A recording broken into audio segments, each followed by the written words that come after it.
आज हम लोग संस्कृत खंड में पाठ 2 अन्योक्त विलासा को पढ़ेंगे। अन्योक्त विलासा पाठ 2 है। इसमें पहला श्लोक है, नितराम नीचो अस्मीति त्वं खेदम कूपा कदापमा कृथा अत्यंत सरस हृदयो यतः परेशान गुणग्रहीतासि। संदर्भ में प्रस्तुत अन्योक्त हमारी पाठ्य पुस्तक संस्कृत खंड के अन्योक्त विलासा नामक पाठ से अवतरित किया गया है। अर्थ या हिंदी में अनुवाद, एक में अत्यधिक नीच हूँ, नितराम नीचो अस्मित, एक में अत्यधिक नीच हूँ। तुम इस प्रकार कभी खेद मत करो। त्वं खेदम कदाप मा कृथा, तुम इस प्रकार कभी खेद मत करो, क्योंकि तुम अत्यंत सरस हृदय हो। अत्यंत सरस हृदय, जल से पूर्ण, जल का अर्थ है सरस हृदय का भाव है जल से पूर्ण हो। यतः परेशान गुणग्रहीतासु, और दूसरों के गुणों को ग्रहण करने वाले हो, अर्थात रस्सियों को ग्रहण करने वाले हो। भाव है कि तुम इतने नीच हो, ये सोच कर कभी खेद मत करो, क्योंकि तुम अत्यंत सरस हृदय वाले हो, दूसरों के गुणों को ग्रहण करने वाले हो। भाव ये है कि इस संसार में जो भी अपने को तुच्छ समझता है उसे तुच्छ नहीं समझना चाहिए, क्योंकि सभी में कोई न कोई विशेषता होती। श्लोक 2 है, नीरक्षीर विवेके हंसालस्यम त्वमेव तनुषे चेत् विश्व अस्मिन् अनुधाय विश्व अस्मिन् धूनान्यः कुलव्रतं पालिष्यति का। प्रस्तुत श्लोक का संदर्भ पूर्वत रहेगा पहले जैसा। अर्थ है, कब कहता है, हे हंस, यदि तुम नीर और क्षीर का विवेक करने में आलस करोगे। नीर क्षीर विवेके हंसालस्यम त्वमेव तनुषे चेत्, हे हंस, यदि तुम नीर और क्षीर अर्थात दूध और पानी को अलग करने में आलस करोगे। विश्व अस्मिन् अनुधान्य,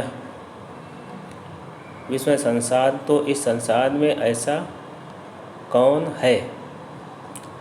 कुलव्रतं पालिष्यति का, जो अपने कुलव्रत का पालन करेगा।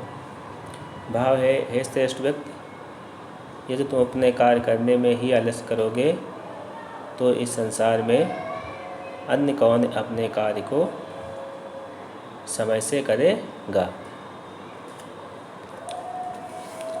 अगला है, कोकिल यापय दिवसान तावत विदशान किरील विटपेश यावन्य मिलिंदिमाला कोवपि दशाला समल्लसति। संदर्भ पूर्वत है। कब कहता है, हे कोयल, यापय दिवसान तावत विदशान करील विटपेश यावन्य मिलिंदिमाला, जब तक भवनों से युक्त कोई रसाला समल्लसति, आम वृक्ष विकसित न हो जाए, तब तक तुम अपने यापय दिवसान तावत विदशान, अपने इन नीरस दिनों को करील विटपेश, करील के वृक्ष पर ही बिताओ।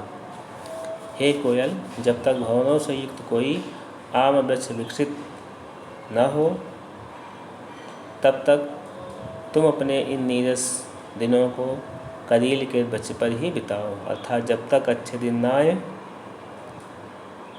व्यक्ति को बुरे दिन किसी प्रकार व्यतीत कर लेने चाहिए। अगला है, रे रे चातक सावधान मनसा मित्र क्षणम श्रूयताम अम्भोदो बहवो वसन्ति गगने स्रवे अपि नैतादृशा केचित् वृष्टिभिर् आर्दयन्ति वसुधाम गर्जन्ति केचित् वृथा यम यम पश्यसि तस्य तस्य पुरुतो मां ब्रूहि दीनं वचः। संदर्भ पहले जैसा। हे मित्र चातक, रे चातक, हे मित्र चातक, सावधान मन से क्षण भर सुनो। सावधान मनसा मित्र क्षणम श्रूयताम। हे मित्र चातक, सावधान मन से क्षण भर सुनो। अम्बोदो बहावो बसंती गगने, आकाश में बहुत से बादल रहते हैं। अम्बोदा मने बादल, बहाव मने बहुत से, बसंत में रहते हैं। गगने सर्वे दशा, पर सभी एक जैसे नहीं होते हैं। गगने मीन्स आकाश में बहुत से बादल रहते हैं लेकिन सभी एक जैसे नहीं होते हैं। केचिद वृष्ट भी आदयंती वसुधाम, गर्जंती केचिद वसा। कुछ तो वर्षा के द्वारा पृथ्वी को गीला कर देते हैं, कुछ तो वर्षा से पृथ्वी को गीला कर देते हैं, पर कुछ व्यर्थ ही गरजते हैं। गर्जंत केचिद वथा, पर कुछ व्यर्थ में गरजते हैं। यम यम पश्यसि तस्य तस्य, इसलिए जिस जिसको देखते हो उस उसके सामने ब्रूहि दीनम वचः, पुरतो मह ब्रूहि दीनम वचः, उस उसके सामने दीन वचन मत बोलो। अर्थात प्रत्येक से मांगना उचित नहीं है, क्योंकि प्रत्येक व्यक्ति दानी नहीं होता। का भाव ये है कि संसार में बहुत से धनवान व्यक्ति रहते हैं, कुछ तो कंजूस होते हैं जो मांगने पर भी नहीं देते हैं, कुछ ही उदार होते हैं जो लोगों को अपना धन दान में देते हैं। इसलिए कवि का भाव कहना है कि सभी के सामने हाथ नहीं फैलाना चाहिए। अगला श्लोक है, नावे ताड़नात् तापनात् वहिन मध्ये, नावे विक्रियात् क्लेशयंसि मानो अहम स्वर्णस्य मे मुख्य दुःखम तदेकम, यतो माँ गुंजनाः गुंजया तोलयन्ति। मैं स्वर्ण न तो पीटे जाने से, न अग्नि में तपाए जाने से और न बेचे जाने से दुखी होता हूँ। मुझ स्वर्ण का एक ही दुख है कि लोग मुझे रत्ती अर्थात घुंची से तोलते हैं। अर्थात मेरी ही कितनी ही कठिन परीक्षा ले ली जाए उसमें दुख नहीं होता है, किंतु तुच्छ से मेरी तुलना की जाए यही मुख्य दुख है। यहाँ सोने का अर्थ है सज्जन पुरुष। सज्जन पुरुष कहता है कि मुझे समाज में रह करके किसी प्रकार का भी कष्ट होता है तब दुख नहीं होता है। दुख तो तभी होता है जब लोग मेरी तुलना किसी नीच व्यक्ति से करते हैं। यहाँ घुंघसे से तोलने का भाव है कि नीच से तुलना करना। इस प्रकार से अगला श्लोक है, ये श्लोक इम्पॉर्टेंट है, अधिकतर परीक्षा में आता है। रातिर्गमिष्यति भविष्यति सुप्रभातं, भास्वान् उदिष्यति हसिष्यति पंकजालिः, इत्थं विचिन्तयन्ति कोशगते दुरेफे, हा हन्त हन्त नलिनीं गज उज्जहारा। संदर्भ पहला जैसा। यहाँ पे भाव ये है कि कोई भंवरा कमल में बैठा हुआ रसपान कर रहा था, इतना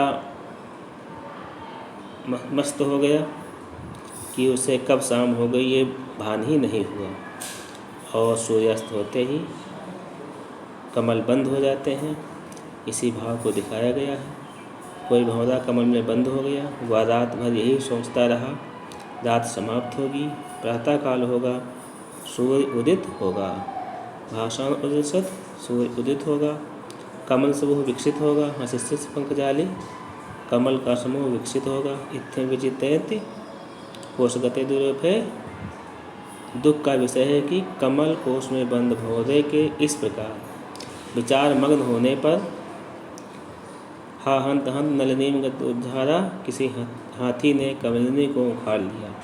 अर्थात व्यक्ति सोचता कुछ है जबकि ईश्वर कुछ और ही कर देता है। इस प्रकार से हमारे इस श्लोक के पूरे हो गए। ये पाठ 2 था। अब हम अगले टर्न पे अगला पाठ पढ़ेंगे। आप लोगों से कहना ये है, यदि आपको इस वीडियो से काम करने में आसानी होती हो, समझ में आता हो, तो आप इस वीडियो को सब्सक्राइब अवश्य करें, लाइक भी करें, ठीक, जिससे और कमेंट भी लिखें, जिससे हमें मालूम हो जाएगा कि आप लोगों को ये वीडियो कैसे लगते हैं, पढ़ाई आप लोगों की कैसी है, या समझ में आता है तब भी लिखना, नहीं आता है तब भी लिखना, लेकिन कमेंट, सब्सक्राइब और लाइक अवश्य करना।